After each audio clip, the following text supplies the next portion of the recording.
కలిసిన సంవత్సరములు మాసములు దినములు నీ కృపలో భద్రపరిచావు. స్తోత్రాలు.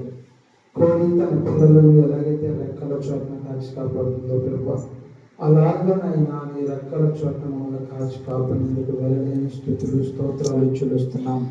ఈ ఆదివారం కొంచెం కాల సమయంలోనైనా ఈ ఆరాధనలో మీరున్నారని నమ్ముచున్నాం. అయ్యా అదిగో తండ్రి, పాటల యందు ప్రార్థనల యందు ఆరాధనలో మీరు మహిమపరచబడ్డారు. ఆయన మీకు స్తోత్రాలు. అలాగే దైవ సేవకులను నిలబెట్టుకొని అయ్యా కొన్ని హెచ్చరికలు హెచ్చరించి ఉన్నారు ప్రభువా.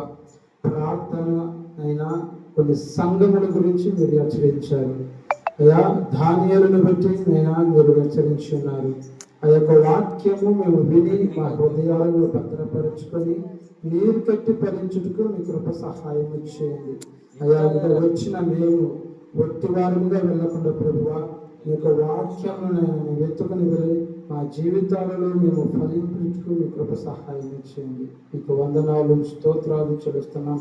ఇదిగో తండ్రి అయ్యా, కూడి వచ్చిన ప్రతి ఒక్క బిడ్డని మీరు దీవించండి, ఆశీర్వదించండి. అలాగే కానుక సంచులో నైనా వారి కష్టాజీతం నైనా వారు మీకు అర్పించున్నారు. అటు బిడ్డలను, అటు కుటుంబాలను, అటు హస్తాలను మీరు దీవించండి. 30 అంతులుగాను, 60 అంతులుగాను, 100 అంతులుగాను మీరు అభివృద్ధిలోనికి నైనా మీరు ఆశీర్వదించండి. స్తోత్రాలు చెల్లిస్తున్నాం అయ్యా. ఎదుగు తండ్రి, ఎందుకు పనికిరాని వాడను, అల్పుడను, దీనుడను, దౌర్భాగ్యుడను అయినప్పటికీ తండ్రి ఈ మందిరంలో సంఘంలో ప్రార్థించే అవకాశం మీరు ఇప్పించాలి. మీకు వందనాలు స్తోత్రాలు.